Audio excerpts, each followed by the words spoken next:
would help us accomplish our goals. And so now, so we have a better sense of what the tools are. We have to kind of revisit our statutes, what we're allowed to do under law. DOTD, our transportation department, has more leeway to try different things than we do. So we're trying to acquire those tools, and that's a gradual process. But there's also a cultural change that we're trying to work through at the agency, to where we have an agency that's got decades of experience, design, bid, build, and that's how we do it. And so we've got to change the mindset. And we've got to get some good projects under our belt, some practice in. And so Simone and I and Chet was on this team, kind of thinking through how do we build that capacity to do the new thing, whether it's a legal capacity or just a general practice at the agency. I just want to add to what Charles was saying. There's also, the state has a group called the Coastal Restoration Finance Corporation, which I sit on, and what that group is tasked with is taking the information that was created through that group and really just trying to approve the best ways to finance coastal restoration projects. We haven't really had a lot too much to look at. We've kind of reviewed green bonds or resiliency bonds that are out there, and hadn't really done anything with that yet. And then so that group is still trying to look at that and see what we can do in terms of financing, the best ways to finance coastal projects now rather than waiting for the future. So Chet, is it legal? Kind of, is it the terms, the structure of the contract, or is it the openness of the markets, the international financial markets? As the problem? As the problem. Yeah, or is it all three? Yeah. For us, it's our revenue stream. So we are funded from disasters, whether it's the BP oil spill, for the most part. And then these federal or BP related funding streams, they don't come to our bank account. They're grant based. We have to do something first and then ask for reimbursement. And we have to meet all these regulations, and we have to do plans upon plans and get approvals. And so that has been a challenge for just carving out $5 of the billion to do this kind of thing. It's there's so much risk associated with will we ever be allowed to do that? So that is but it's something that we're exploring. So we've gotten it's not a no, but nobody said yes, definitely you can do it. So we need to keep pushing on it. But so I think it has a lot to do with the actual funding streams that we have available to us, because we're not. The state is not giving us pure cash. The only pure cash that we get is coming from this GOMESA offshore oil and gas money. So that's about 100. This year we maxed out that revenue stream at about $130 million for ourselves. And so now it's time to take that and to look at, okay, well, what are our bonding options if we think that it's going to stay at this level? But that stream too is based on a commodity that's subject to disasters and economic downturns and other things. And so there's just a lot of risk associated with our funding streams that's been, but as I said, we're trying to chip away at this problem. So what is the legal mechanism? What is the policy? What do we need to do? What's the capacity to try to get there? And so I love that you all are clearly very experienced in these, and so we need to learn a lot from your group. Small question out of curiosity, that you mentioned that performance-based contracting. Can you speak a little bit sorry. more loud so I can sorry. yell? Yeah. When you yell, it's like the rest of the speaking. When you say that performance-based contracting, that makes sense, but on the other hand, do you have the capacity actually to do the contract management, project management? Because it's a totally different kind of management you're required as a public sector, and usually, yeah, it makes sense, but you actually don't have the capacity to actually execute it. Did you have the capacity, or how you make that kind of transition? It was definitely a challenge, and it was, especially as being a new thing. So we did a lot of engagement with the private sector to tell them that we were going to practice this and wanted to do it, and it was a lot. It was very different for our staff to go through that process. And so the second time through, we want to get a new tool. We want to have a new tool, but we have to learn how to use it, and then we have to know how often it's going to be used before we know how many people need to know how to do it. And so should this be a specialized part of CPRI that just does alternative delivery for certain types of projects, or should we be trying to flip to the Virginia model where PPP is how we do projects unless they don't work, unless there's no reason not to? And so but we are 1 year into that exploration. We're very, very new. We'll get one more question, and then Big will go ahead and get one more question, and then we'll get it back to me. Actually, I think you have been discussing a few of these things, but what I see here is that resilient program, I mean, the getting funds for initially developing a project. You have, you said you have $150 million or so what you use.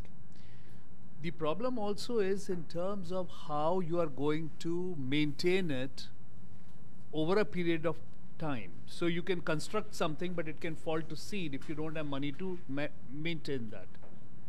So what happens in a public-private partnership is you also look for generating revenue streams that will take care of the project for the next 30 years. In Africa, for instance, if you look at the game parks, initially there was a huge amount of poaching which happened. They were killing wild animals, wildlife was being killed and so on. Locals were getting used, kind of being used to kill tuskers and, other animals. And then what the governments did was they brought in private sector to develop game parks or, resorts inside the game parks. They started charging a fee for entering the game parks, which created a revenue stream, which was a continuous revenue stream. Took the local communities as trekkers and others so that they got employment, so they would not be, tempted to go and poach animals. And they created an ecosystem which was commercially also sustainable. Because sustainability is not only environmentally. If you cannot financially sustain a project, it will, it'll die out soon enough. So I think it's important for you to begin to look at it in a different way. Can these swamps be, for instance, developed as parks, bird watching parks, where people can go and pay a fee to see birds nesting? There's a huge market there for nature lovers who would be willing to come and pay for it. So these become eco parks, which will then start giving you revenues. And then if you do something of this nature, then your 150 million actually could be created as a viability gap funding. So whatever revenue shortfall is there, when you go bidding, you use this money for giving that additional funding to the private sector to make it commercially viable till the point where the revenues pick up to make it self-sustaining and your support can be withdrawn. So there are several ways of financially engineering these projects in a way that private sector would be attracted to invest in those.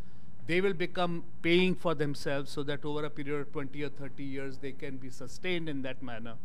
And the burden on the state will go away.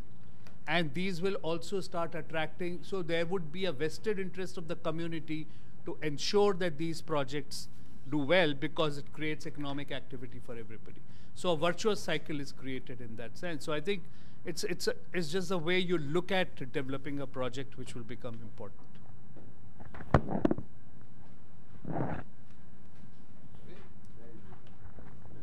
Obviously, this conversation could continue for hours, and it's just fantastic. This is exactly what we had in mind. This is exactly what, when the centers came together last May, when I was honored to be elected chairman, and we said we need to do an experiment. We need to go somewhere and all work together and lend our collective expertise. And this is exactly what we had envisioned.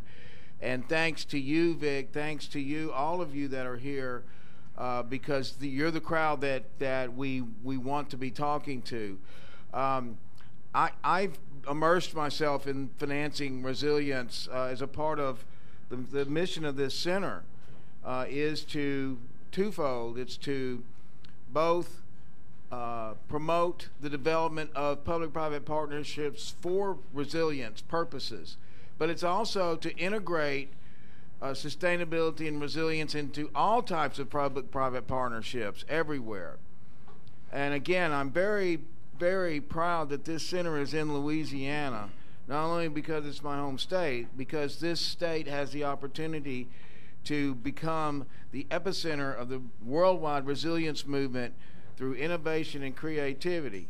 And Charles, I'd love to continue the dialogue with you. I'd love to come see you and talk to you about some of the things that we're doing. We're doing things in other parts of the world. We need to be doing things in Louisiana. And you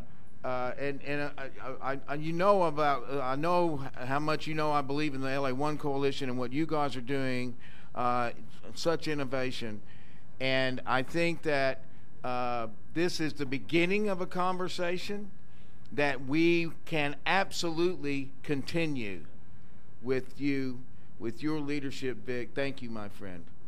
Did I mention why I want to go to Lake Charles?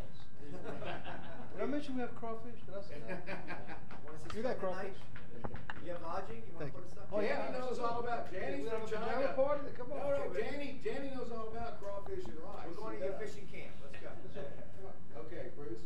Well, I just wanted to say, I mean, do you want to do a closing remarks? I mean, you just want to say that can we get their contact information? Because of anything, make sure that I'll give you out. And any of the group here, we're going to make sure that you have the conversation, because to me this is an ongoing conversation. Okay. And Vic, they would love the PowerPoints. Yes. No, we're doing that. But everything you saw today, with maybe even a little extra, is going to be sent to you. Okay. But okay, good idea too. But don't let it end here. I mean, if you have a question, now I'm hoping that what you saw a little bit, maybe we have some practices or some solutions that can maybe solve your problem. But at the same token, I hope you kind of picked up in the conversation, maybe some things of what not to do. You know, it's subtle, but it's there. You know, and so could we have done some things differently and made them better? Absolutely. Okay. But again, like we said, we're people who literally live on the water's edge. And David, I'll say it again. You know, our people, to live in an area of the country that we live in and survive, you better be creative, okay? You better think outside the box. You better be able to move, or you're going to get eaten by an alligator, number one, okay? But the other thing is that we're constantly in the state out. You know, when you come out here and you want to carve a life out of the wilderness, okay? You can't be limited in your thinking at all, okay? My dad always said he never went to school long enough to know what he couldn't do, okay? I mean, those people just did it. Whatever it is they need to do, they did it, just right. What's the problem, okay? Sometimes we have a tendency to overthink our generation, but these folks saw a problem and immediately they started answering. So, I mean, I wish I had, our people are crazy. They'll come in here and they'll have the best, I get the best ideas from some of the people that walk into my office. Great ideas on how to make a product or services. But of course, I got to ask one question. Well, who's going to buy it? Oh, well, of course, everybody's going to buy it. You know? No. Identify me, profile me, the person or the market that's it's going to thrive in. And if they can't answer that question, and of course, the toughest part of my job is it's okay to kill the idea, but man, don't kill the enthusiasm, you know?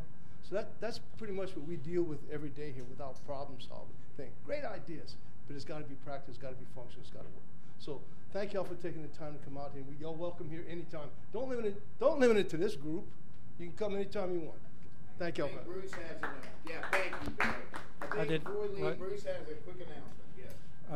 What is my announcement? I don't know. You had no. the mic. I was just trying to make sure we got the close. Thank you all for. You can go watch this on Resilience, as David said. Watch it on sustainableresilienceTV.com. There's 2 pages. The first page is the interviews that David did with all the hosts that have been doing this event, including Vic.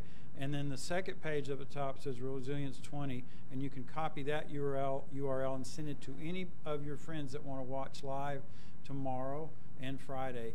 So please do that. I have one quick thing. What if we took this discussion and put it on YouTube as a separate dialogue? How about we can make that happen, and I think it was that good. So we'll do that.